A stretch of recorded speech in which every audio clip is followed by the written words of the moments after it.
Hello everyone, my name is Như and today I will talk about the human resource planning. So the human resource planning is the process by which managers ensure that they have the right number and kinds of capable people in the right places and at the right times. So through planning, organizations avoid certain people shortage and surpluses. So the HR planning entails two steps.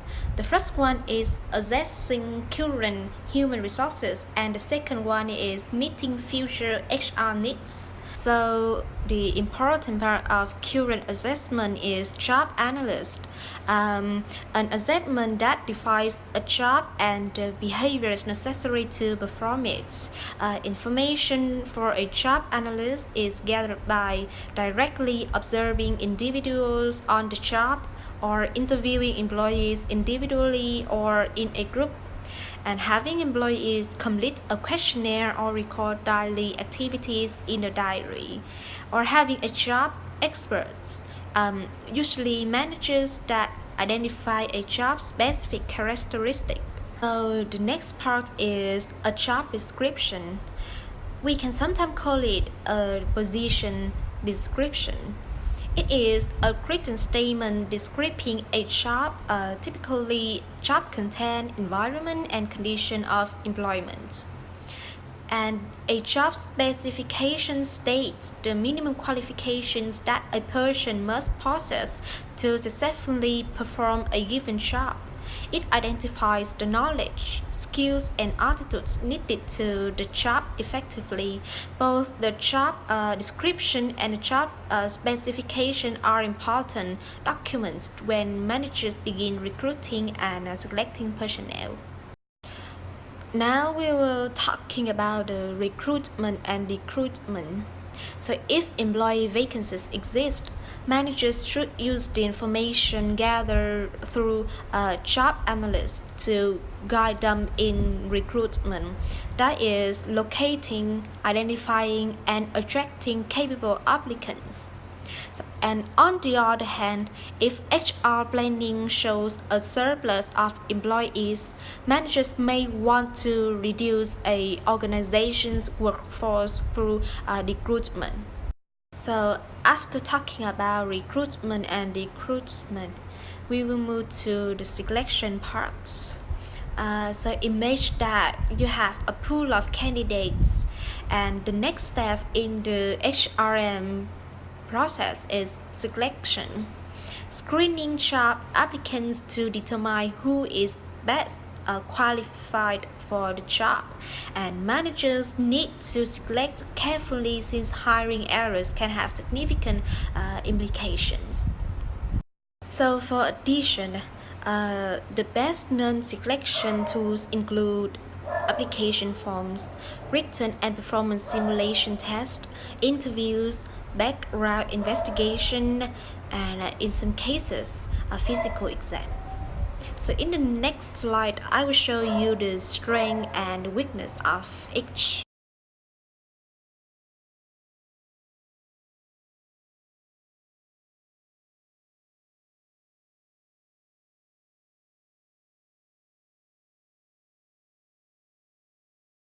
Hi everyone, I'm Lin, and in my part, I'm going to explain the different types of orientation and training. A person starting a new job needs the same type of introduction to his or her job and the organization. This introduction is called orientation. There are two types of orientation. Work unit orientation familiarizes the employee with the goals of the work unit, clarifies how his or her job contributes to the unit goals, and includes an introduction to his or her new coworkers. Organization orientation informs the new employee about the company goals, history, philosophy, procedures, and rules. It also includes relevant HR policies and maybe even a tour of the facilities. Employee training is an important HIM activity. As job demand change, employee skills have to change. In 2011, US business firms spent more than 59 billion on formal employee training. Managers, of course, are responsible for deciding what type of training employees need, when they need it, and what form that training should take. How to manage a teams, we have to face with a lot of challenges. The challenges that can be seen in a group is the group member resources, especially the diverse characteristics of the cultures in a team because everyone has a lot of different backgrounds, different cultures when they join in a team. And the cohesiveness, like the group processes, especially with communication and managing conflict, and the roles of the manager's role in making it all work. So we've been faces on team in today's organization. Managers, they need to recognize that people don't automatically know how to be part of a team or be an effective team member. So like any behavior, the team members have to learn about the skill and also know how to keep practicing and reinforcing it. In building a team skills, managers must view their role of more of being a coach than being and developing others to create more committed, collaborative, and inclusive team members. Managers need to understand the patterns of informal connections among individuals within groups because those informal social relationships can help to hinder the group's effectiveness. Hey Sky, I'm Yi. Today I will talk about the case of chapter 12. The first question: when giving a performance evaluations, the employer has a task of letting the employee not only know the tasks that they do well on, but also where their shortcomings are. By doing this, it gives the company better knowledge of where each individual employee stands in terms of deciding what bonus to give or other incentives. Pricing the employees on a job well done is easy because you are only going to make the employee feel good about themselves. However, giving negative feedback is not an easy task. The employee can take it personally and become bitter about it, or they can use it as a learning experience and try to improve in the shortcoming. They have no way of knowing which way they will take it. The second question: I feel that the color-coded system was done in very poor taste. I cannot imagine how they thought it will end well. First, instead of letting the employees know they were doing this, they kept it secret and gave no legal answer to the supervisor as to if they should tell the employee about it. So, if a supervisor did tell the employees, then the ones that were in ring may feel they were okay and would let them know who may not be performing their job as well as what the supervisor feels they should be. Employee performance evaluations should be kept private.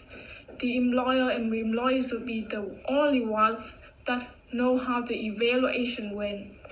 By color coding them and letting the employee know, they were in no way private and had to be humiliating for those in red. Also, the ones that were not in red would have to be wondering if their color would change in the ones in red left. They can all be red and yellow. So it stands to reason that the one in red left there would be to be some color change for the remaining ones.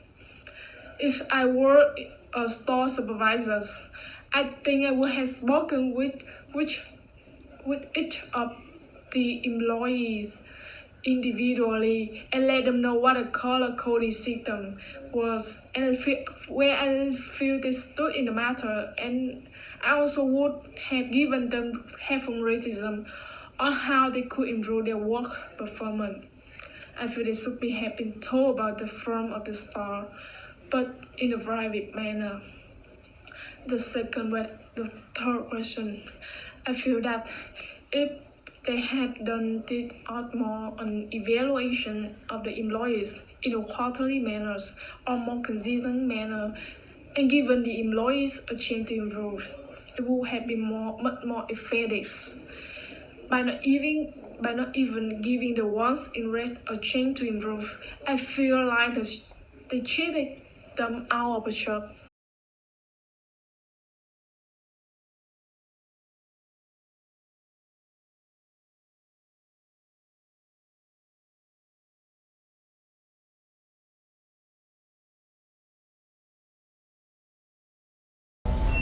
So it's new again, and in this chapter, I will talking about work group performance and satisfaction.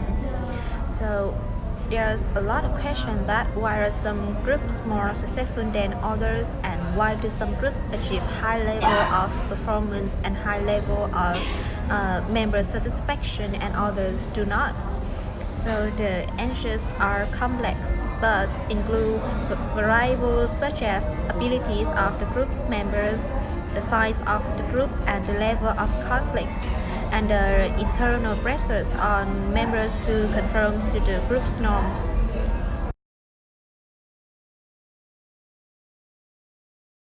So next part we will talking about the external conditions imposed on the group. Work groups are affected by the external conditions imposed on its such the organization strategy, authority relationships, formal rules and regulations, uh, availability of resources, employee selections criteria, the performance management system and culture, and the general physical layout of the group's workspace. So a group's performance potential depends on to the large extent on the resources each individual brings to the group, and these resources include knowledge, abilities, skills, and personality traits, and they determine what members can do and how effectively they will perform in a group. So interpersonal skills, especially conflict management and resolution, collaborative problem solving, and communication consistently emerge as important for high performance by work groups. So the next part we will talking about the group structure. A role refers to behavior pattern expected of someone occupying a given position in a social unit. So in a group, individuals are expected to do a certain things because of their position or their role in a group. So these roles are generally oriented toward either getting work done or keeping group members happy. Now I'm going to define teams and best practices influencing team performance. Not surprisingly, effective teams are characterized by good communication. Members convey messages verbally and non-verbally between each other in ways that are readily and clearly understood. Also, feedback helps guide team members and correct misunderstandings. Effective teams are continually making adjustments to whom does what. This flexibility requires team members to possess negotiation skills because problems and relationships regularly change within teams. Members need to be able to confront and reconcile differences. Effective leaders are important. They can motivate a team to follow them through the most difficult situation by clarifying goals, demonstrating that change is possible by overcoming inertia, increasing the self-confidence of team members, and helping members to more fully realize their potential. Increasingly, effective team leaders act as coaches and facilitators. They help guide and support the team but don't control it. Studies have shown that when a team leader's emotional displays, positive and negative, are used at appropriate times, the team's functioning and performance can be enhanced. So we got two kinds of communication, which is the formal communication and the informal communication. The formal communication would be related to the prescribed organizational arrangements, and the informal one would be defined by the organization's structural hierarchy. So there are three communication networks which include the chain. The chain is the communication in which it flows according to the formal chain of command. The second one is the wheel. The wheel is the communication that flows between a clearly identifiable and strong leader with the group members, and the on channel in which the communication that flows freely among all members in a work team. So we should notice that the rumors is the result of weak communication. Um, so how to minimize it is communicating openly, fully, and honestly with other employees. Workplace design also influences the organizational communication. So that's the reason why the design should support four types of employee work, which are collaboration, focused work, learning, and socialization. Hi, I'm going to talk about case 1 in chapter 12. This case is about the HR management challenges in China. So, the first question is why human resources is one of the major challenges faced by foreign companies when entering China. Because this country has experienced such a high speed growth that most of the local talents has already been hired. Moreover, it is very hard to find someone that have a fluent language skill and cultural fluency in the complicated Chinese business environment. And to train a local talent to function in Western companies may be very expensive and time consuming. The next question is what is the general problems of expat managers? I think that is the local culture and the working environments. They have to understand and become acquainted with the local culture in order to work well in China environments. So the third question is why don't foreign companies simply hire local staff? Like I had said before, since China has experienced such a high speed growth, most of the pool of local talents has dried up very quickly, and to train a local talent to function in Western companies may be very expensive and time consuming. That is the end of my presentation.